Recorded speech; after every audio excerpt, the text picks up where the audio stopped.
अजित पवारांच्या बजेटमध्ये लोकप्रिय घोषणांची खैरात। मुंबई ठाणे नवी मुंबई महापालिका क्षेत्रात डिझेल 2 रुपयांनी तर पेट्रोल 65 पैशांनी स्वस्त होणार।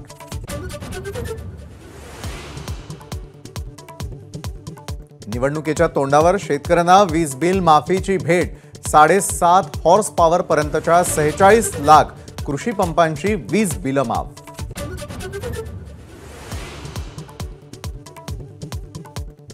मुलींना व्यावसायिक शिक्षण मोफत। 8 लाखांच्या आत वार्षिक उत्पन्न असणाऱ्या मुलींना लाभ। मेडिकल इंजिनिअरिंग कृषी अभ्यासक्रम मोफत शिकता येणार।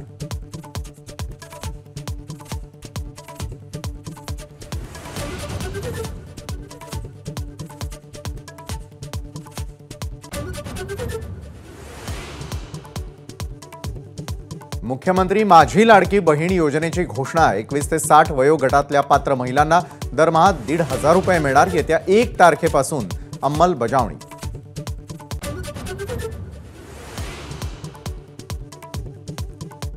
मुख्यमंत्री अन्नपूर्णा योजनेची घोषणा। प्रत्येक पात्र कुटुंबाला वर्षाला 3 गॅस सिलेंडर मोफत। 52 लाख कुटुंबांना मिळणार लाभ।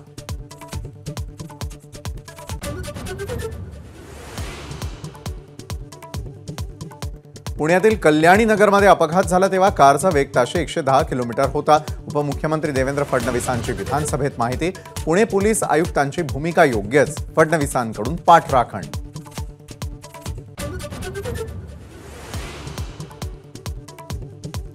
ड्रग्ज घेणारे विकणारे कुणालाही सोडणार नाही। मुख्यमंत्री एकनाथ शिंदेंचा इशारा।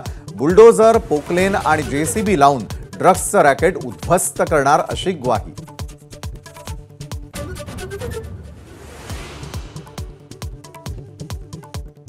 महाविकास आघाडी विधान परिषदेची 3री जागा लढण्याच्या तयारीत। ठाकरे गटाकडून विनायक राऊतांचं नाव चर्चेत।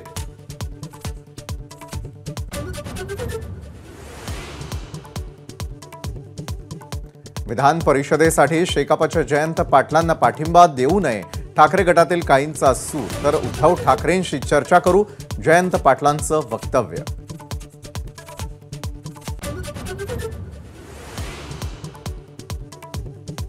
विधान परिषदेसाठी भाजपचे 5 पैकी 2 उमेदवार जवळपास निश्चित।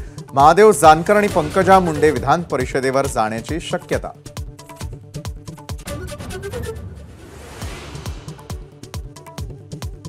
नाशिकमध्ये गर्दीच्या पर्यटन स्थळी जाण्यासाठी ऑनलाईन पास घ्यावा लागणार। संभाव्य अपघात टाळण्यासाठी नाशिक जिल्हाधिकारी जलज शर्मा यांचे आदेश।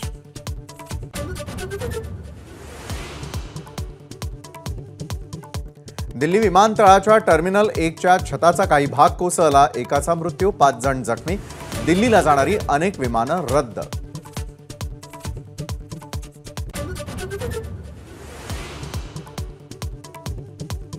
राजधानी दिल्लीचे अनेक भाग जलमय। पाणी भरल्यानं ठिकठिकाणी वाहतूक कोंडी। राजघाटावरही सर्वत्र पाणी साचलं।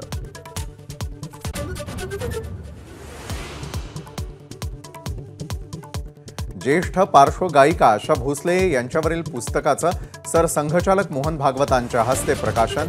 स्वर स्वामिनी आशा मध्ये 90 मान्यवरांच्या लेखांचा संग्रह।